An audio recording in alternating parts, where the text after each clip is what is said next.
तो स्वागत है आप लोगों का मेरे एक और नए वीडियो में। तो मैं ऐसे यूट्यूब के दुनिया पे घूम रहा था, तभी मेरे को खूनी मंडे का एक वीडियो नज़र आता है जिसका टाइटल है गर्ल्स हॉस्टल रिलेटेड। तो चलो हम वीडियो स्टार्ट करते हैं। स्वागत है हॉरर की दुनिया में। फॉलो खूनी मंडे और एंजॉय वाह यार, करो पहले ही दिलवा दिया। हिला देने वाली हॉरर स्टोरीज। वाह, डॉल है क्या?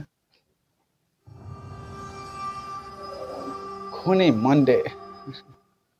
Girls hostel.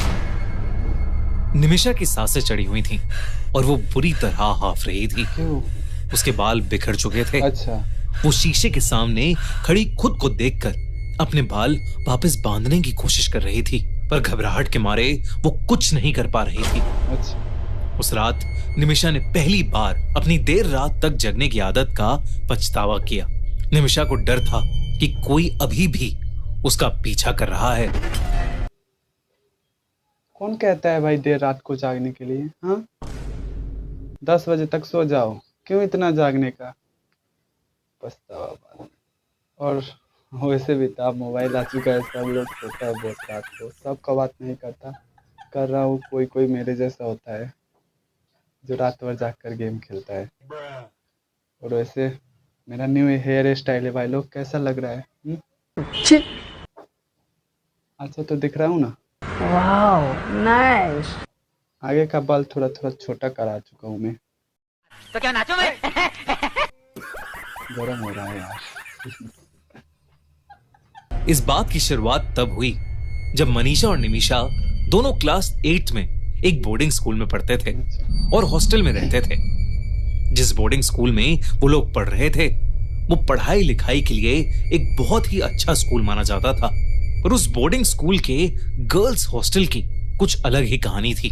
5 साल पहले 9th क्लास की एक सीधी साधी और पढ़ाई में होनहार लड़की की उस बोर्डिंग स्कूल के गर्ल्स हॉस्टल के 5th फ्लोर में मौत हो गई थी।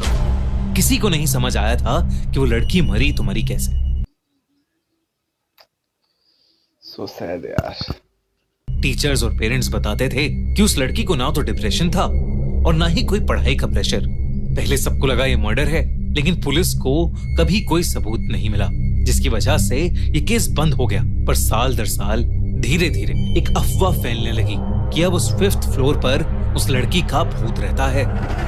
नहीं जाने का बे, भूत रहे उस स्कूल कॉलेज में जाने का ही नहीं, ठीक है ना? वो बात अलग है, दिखता नहीं हम लोगों को। भाई मुंह की बात छीन ली। इसलिए 5th फ्लोर को स्कूल अथॉरिटीज ने बंद कर दिया, ठीक, सही बात। जिसे हफ्ते में सिर्फ एक बार खोला जाता था ताकि उसकी सफाई हो सके। उस इंसिडेंट के करीब 5 साल बाद निमिषा और मनीषा उस हफ्ते में हॉस्टल मत खोला के एक रूम में शेयरिंग में रहने लगे। दोनों का रूटीन एकदम फिक्स्ड था। निमिषा पूरी रात जग कर पढ़ाई करती थी और सुबह 7 बजे मनीषा को उठाकर सो जाती थी। फिर मनीषा ब्रेकफास्ट के टाइम तक पढ़ती रहती थी। मनीषा चश्मा लगाती थी और उसके हाथ में उसकी माँ का दिया हुआ एक काला धागा हमेशा बंधा रहता था।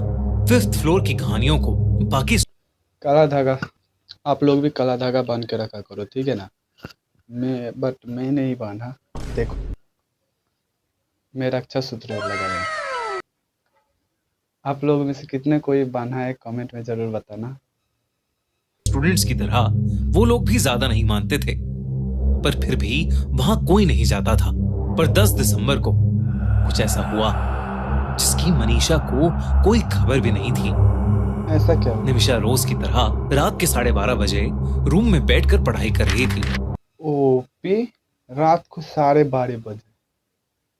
यार ये तो मेहनत करने वाली लड़की निकली वे। और एक मैं हूँ, 12:30 बजे सोता हूँ, क्या बात कर रहे हैं? 7 बजे जगता हूँ मजाक है क्या? और 8 बजे जाता हूँ एग्जाम देने।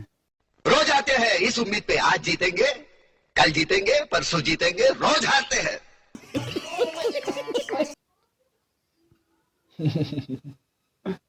और मनीषा दूसरी तरफ करवट लिए सो रही थी। निमिषा का गला अचानक से सूखने लगा। वो उठकर हॉल में कॉफी बनाने चली गई। इतनी रात को कॉफी बनाने? मैं तो सुसु करने ना जाऊँ घर से बाहर। क्या बोलते, बेड से उठ के मैं सुसु करने नहीं जाऊँ इतने रात को। अरे कॉफी बनाने चल गए, वाह, मानना पड़ेगा, ताली हो जाए। अगर मेरे हाथ में मोबाइल नहीं रहता ना तो ताली मारता। चलो क्या कर रहे है यार तू? ताली इसी बात पे लाइक और सब्सक्राइब बन जाना चाहिए। पूरे हॉल में एकदम शांति थी। सब लोग या तो अपने कमरे में थे या सो चुके थे। उस हॉल में कोई नहीं था, बस कॉफी मशीन के गड़गड़ाने की आवाज आ रही थी। पर मशीन को स्विच ऑफ करने के बाद फिर से सन्नाटा छा गया। निमिषा कॉफी का मग लेकर पीछे मुड़ी और उसको अचानक झटका लगा, बट क्यों? जिससे उसकी कॉफी छलक गई। उसने देखा कि मनीषा उसके पीछे ही खड़ी है। अंधेरा ज्यादा होने की वजह से उसकी आधी ही शक्ल निमिषा को दिख पा रही थी। उस रात मनीषा दिल में कुछ अलग सा झटका हुआ है। ऐसे मेरा फ्रेंड ऐसे देखेगा, मार चबाक से मारूंगा उसे तबाका और भाग जाऊंगा उधर से। तो देखो तो भाई, पहले इसका आंखें देखो तो, कुछ भी। कुछ अलग सी दिख रही थी। उसने ना तो अपना चश्मा पहना था और ना ही उसके हाथ में वो काला धागा था। निमिषा ने मनीषा से पूछा कि वो इतनी जल्दी क्यों जाग गई, जिसके जवाब में मनीषा ने बोला, क्यों ना हम दोनों 5th फ्लोर की बालकनी पर चलें। ये सुनकर निमिषा की आंखें चौड़ी हो गई और मुंह पर हल्की सी शरारत भरी मुस्कुराहट आ गई। इससे पहले कि वो कुछ बोलती, मनीषा उसका हाथ पकड़कर उसे अपने साथ ऊपर सीढ़ियों पर ले जाने लगी। जब दोनों सीढ़ियां चढ़ रही थीं, तो बस निमिषा की ही चप्पल की आवाज आ रही थी। उसने नोटिस किया कि मनीषा ने चप्पल भी नहीं पहनी थी। कुछ तो बहुत अजीब था। उस रात उस हॉस्टल के 5th फ्लोर का दरवाजा खुला। जाएगी वे बहन, जाएगी, दोनों को ही जाएगी। एक तो मेरे को भूख लग रही है। जाएगी बहन, चुपचाप उधर से हाथ छुड़ा और अपने रूम में भाग फटाक से, ठीक है ना? नहीं जाने का भी ऐसे ठाव पे, बुझ गया?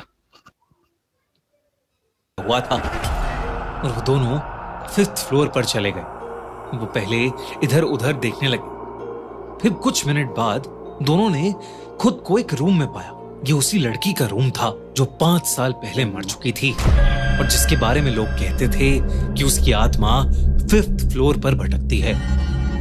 लेकिन उस रूम के बारे में निमिषा या मनीषा दोनों ही नहीं जानते थे। उस रात मौसम बहुत ठंडा था।